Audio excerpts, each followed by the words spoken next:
Good to see everybody again. Another Cute for Team session. I'm your host, Ricardo. I don't think Stacy will be joining us today. And I see you all are here. You're the champions. It's good to see you. If you are new, which I think I see all the familiar names. If you're new to watching the on-demand video, then this is just a place where you come and office hours, ask me anything, come with questions, or just come to hear us rant about all things collaboration and M365 and most specifically Teams. So as always, feel free to use the chat or come off mute with questions. And in terms of announcements or anything from my end, I don't think I have any. I know that Build just occurred and Inspire's coming up. I was just thinking about conferences and things with new announcements. And then, of course, AI is always the buzz. So it's kind of things going on out in the world. And anybody, I'll just open it up if anybody's got anything they came to talk about today.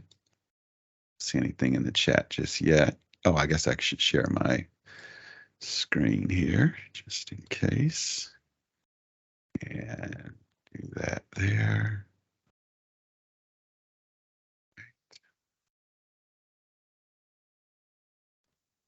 Ricardo, do you have chat turned off? Because I'm not able to. No, I see some chat bubbles like someone's typing, so Okay, it might just be me. yeah.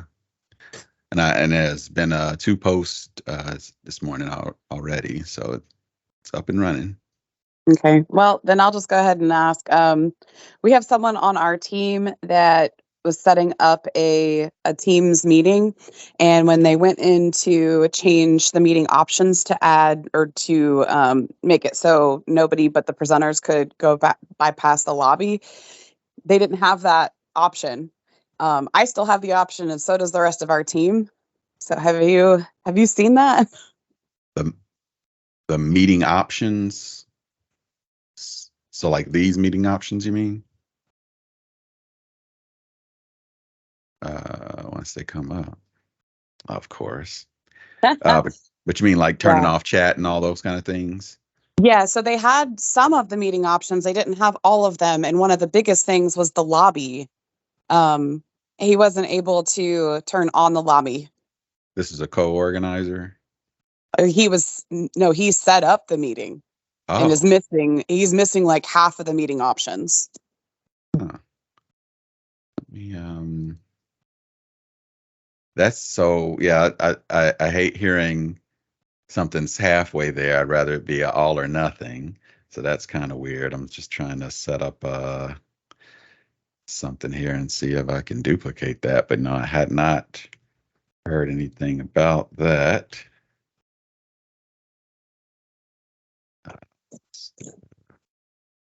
People, and then just send it. And if anybody else has seen that behavior, let us know. But let's see if I can go in here.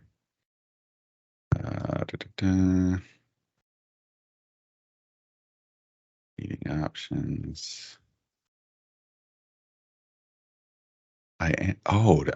This is the wrong thing here. Go back to this meeting options. I don't have lobby settings available in one that I just checked that I already, a recurring meeting that I already have had. And I know that previously the lobby settings were there, and they were actually there yesterday. I know that because I was demoing for somebody on how to do that. Yeah. So I just made this meeting. I got my lobby settings. This is a government GCC tenant. So maybe it's something that's breaking. Yeah, certainly sounds like worthy of a ticket. Okay. Everything breaks a little bit right when we're getting something new. That's my theory, and I stand by it because it's true. Yeah. I wonder, Ricardo, if you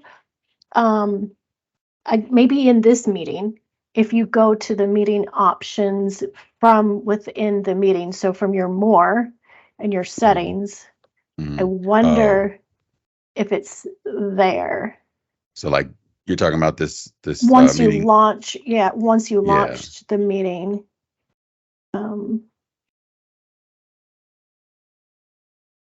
But you had it from the scheduler though, right? It right. was there for you.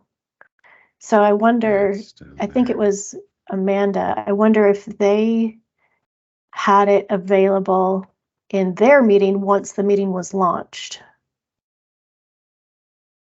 Right. Is it gone in the meeting as well as the web Mm-hmm. page? Sometimes it's not consistent what you can and can't have access to when things are breaking.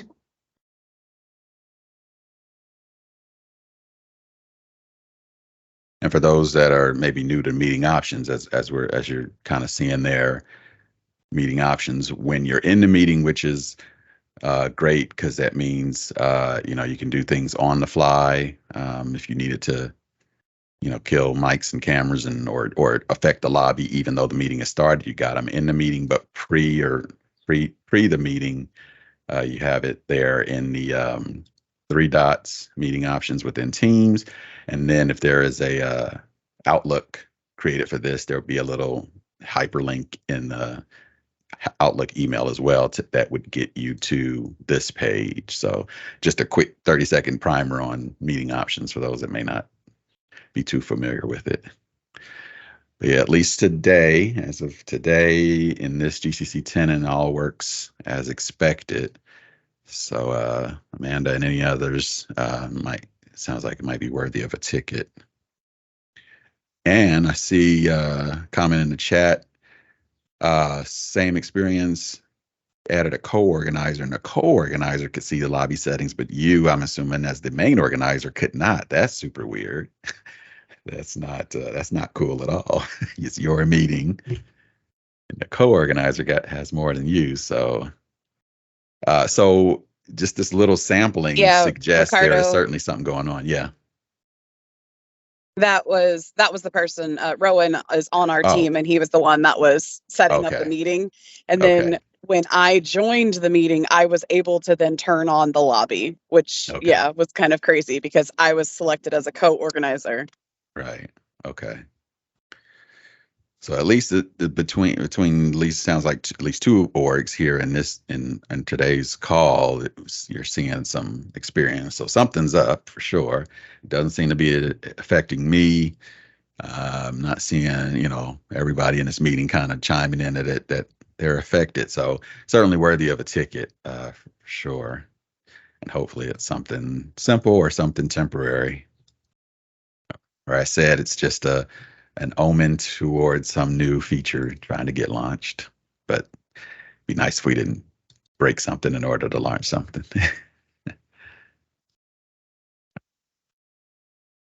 uh, Given that, I'll just take a moment to maybe ask you all. I mean, so we are, I don't know how many months or years of having meeting options and certainly years of having increased meetings and meetings that are a lot larger. And I am, at least in my own use in the meetings I'm in, I am still seeing people not take advantage of meeting options, especially in large meetings. I mean, I just feel like it's been long enough. Nobody in a meeting with 100 people or more should have to deal with those old school large meeting challenges like it's a couple people off mute and background noise or random video on when you really only want the speakers on. So I just kind of get a feel for if you guys feel like the in the meetings that you're in that people are having more what I call more elegant meetings and taking advantage of the meeting options in those large meetings, or is it still a wild west out there? Hopefully all of you who are champions here attending are using meeting options all the time, but wondering if you're attending a lot of other meetings that people are not, because I still find myself in those kind of meetings, and it's shocking to me. Yeah, people don't seem to really look for that or or click around and Yeah. see what it means to change your meeting options. And I still am so surprised that, like I said, I was just demoing for somebody yesterday. They have some big events coming up, and I was showing them these meeting option settings and made their life so much easier. And they're like, what? Yeah. Yeah. I mean, I teach it all the time still. I think the one area that I see a lot, Ricardo, they will turn on PowerPoint Live. Mhm. Well, first off, some don't use PowerPoint Live. So, you have three presenters and they're starting presentations back and forth rather than using PowerPoint Live, or people use PowerPoint Live, but they won't turn off the controls for everybody else, right? Mhm. And, that's been around for quite a while now. And I think it's a really good feature, especially that bouncing people back and forth between separate presentations, or you hear people saying, next slide, please, when Right. you just turn it on and let them advance the slides themselves. Yes, that's another pet peeve of mine. Next slide, please, when we have all of these take control options. Yeah, if you invite me to a meeting with a shared presentation, I'll just warn you now, I am going to take over.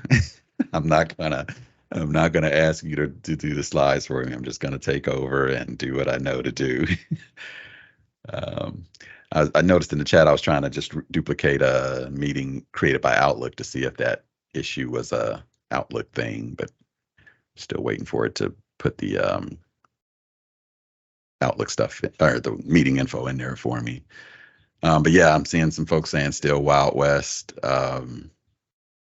Yeah, that's interesting. And in fact, also like you said, so let's say you didn't do it, but now you're in the meeting and it's becoming, a mess to be able to do it on the fly. People, don't seem to want to do that. Now, one of the things I considered is that maybe, you turn off, let's say, cameras and mics.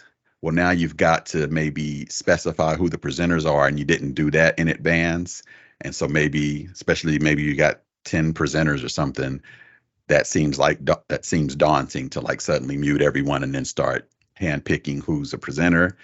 I still feel like that's still a better option because it just takes a little bit of organization in that whoever's presenting, just raise your hand and that person's going to pop up to the top. Once I see that hand, I can click on them and make them a presenter.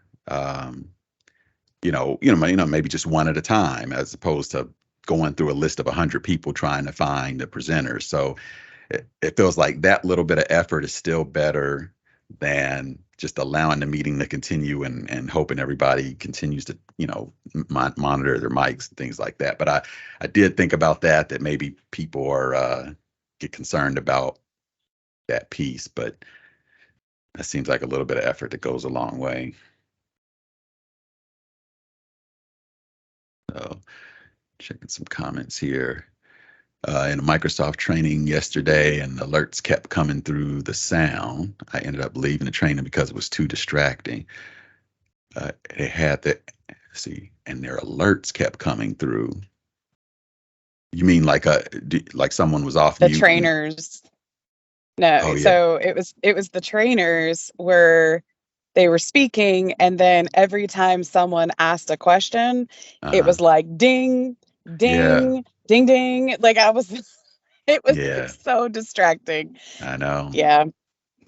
So you're like me then, because it's such a peeve for me. If the meeting is kind of like an optional one, I cringe so much from some of these bad practices that I will leave a meeting too if it's not required, and if it's going too much off the rails, I just can't handle it. There's too many distractions, especially if it's like somebody giving a presentation on something important, and or especially if it's a guest. And all of these distractions happen I just can't watch that. I'm like, I'll just watch the recording so I can fast forward through this debacle. So, yeah, can't handle it. See we're doing a lot of any info on federating teams with select outside agencies. There should be federation today. In fact, I live and breathe off of it with working with customers. I love being able to hit them up directly in Teams versus, only email. So all of that is there today. Now, some of it may require your admins to maybe open up to that org, or, your admins may have a lockdown policy and need exceptions here and there. But in general, the technology for federating with others is there. And so for everyone's sake, what we mean by that is, to be able to do something like firing up a chat with someone completely outside your org. And so in general, that is, well, it's already a guess, but, putting some Gmail or putting some other, Contoso company in here. And what you'll see, actually, let me try to duplicate it here. Jimcompany.com, right? What you'll see usually in this federation scenario is, it's not part of your company. It'll ask you to search for Jim at Jim Company externally. And then if there is some federation there, that's when their elegant looking, name and whatnot pops up there, and then you can start to chat. Now, this is fictitious. It didn't find them. But that's what kind of federation looks like for chat in that sense. Tim, I see your hand up. Is you got a comment on the federation piece? Yeah, the one thing, Ricardo, just if we are actually starting to get into federating cross cloud. So, GCC and commercial are in one cloud, right? DoD and GCC High are in another cloud. That is now also available, but only doing the chat, like you just said, chat, and you can actually see scheduling assistance.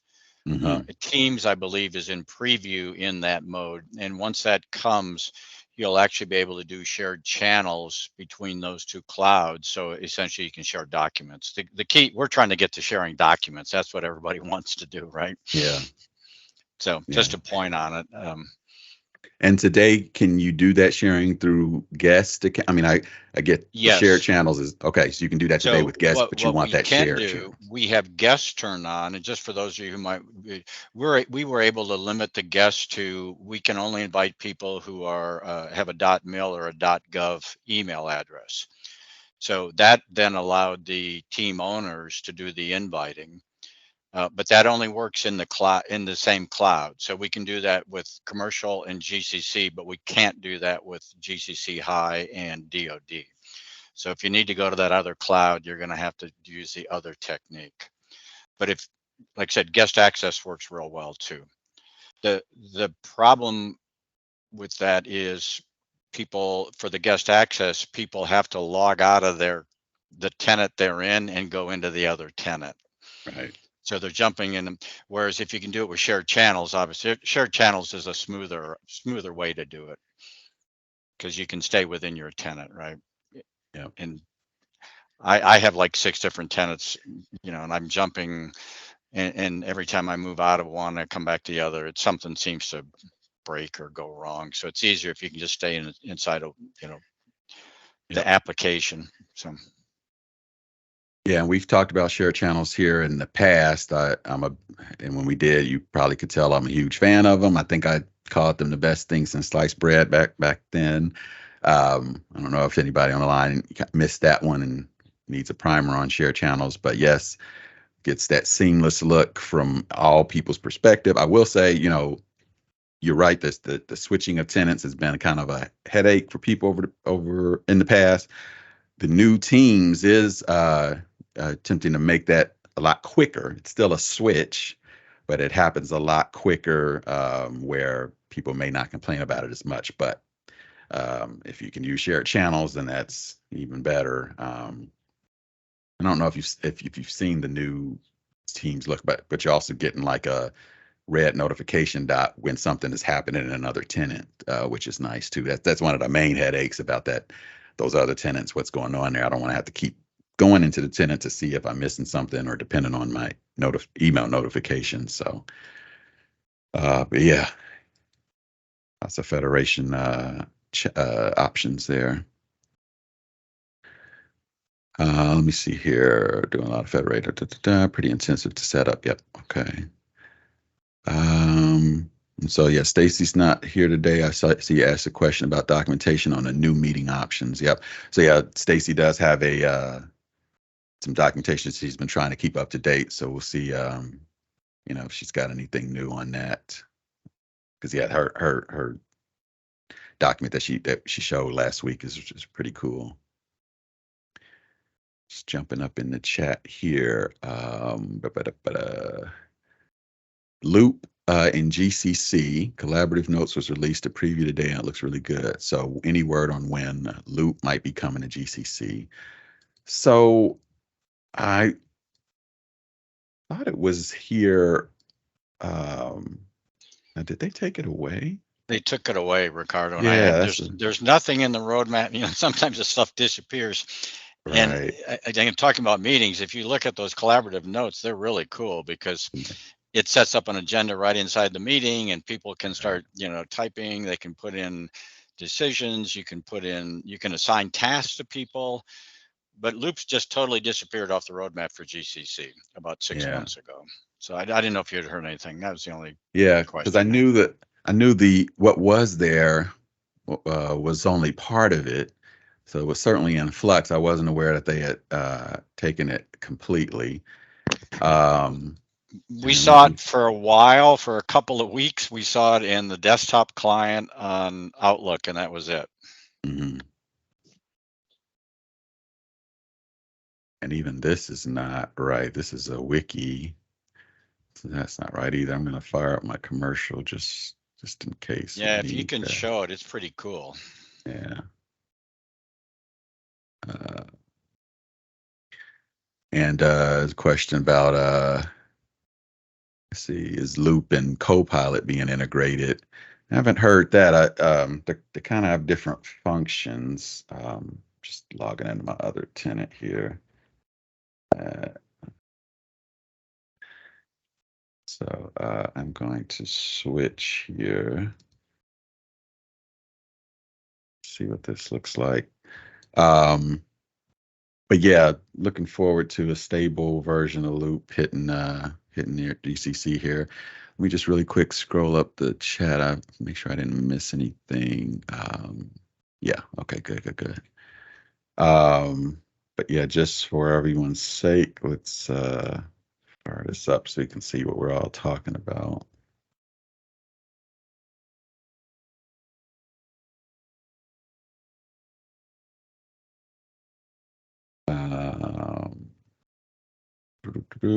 I'm not in a separate tenant here, so I can't show that experience.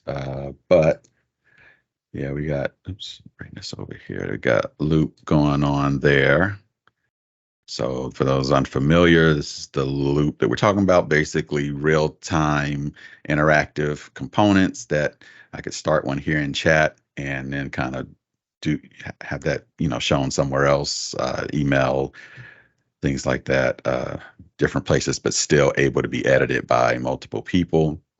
So we're hoping for that. And then what we also just talked about, we start up a meeting, the notes functionality. Yeah. Get off of the, I know.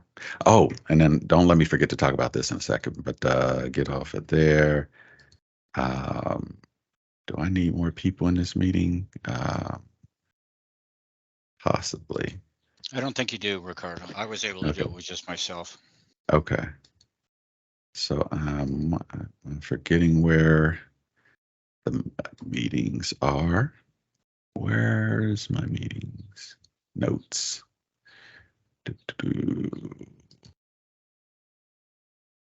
Not seeing anything. Maybe just in the chat.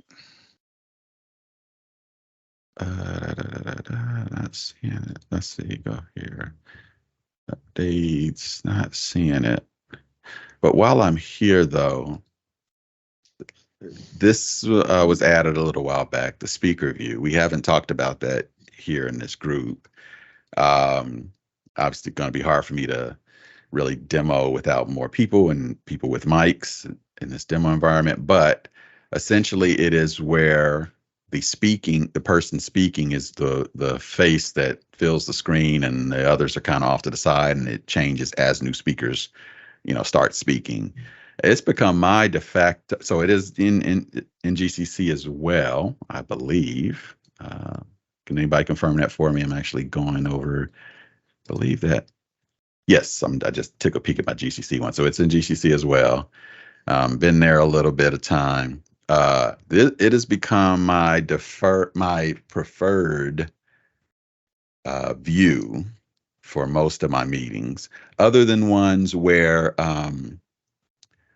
there's like multiple main speakers, and I kind of want to see the two faces side by side, regardless of who else is speaking, and I don't kind of go that route. But I do enjoy that one, and I will add a little champion's tip that when someone is presenting content, but you still want the benefit, because when you're presenting and trying to use speaker view, then you get kind of more of a classic view where the small thumbnails are over to the side. And in fact, I think in that case, you might even lose out on having the main speaker be a bigger bubble.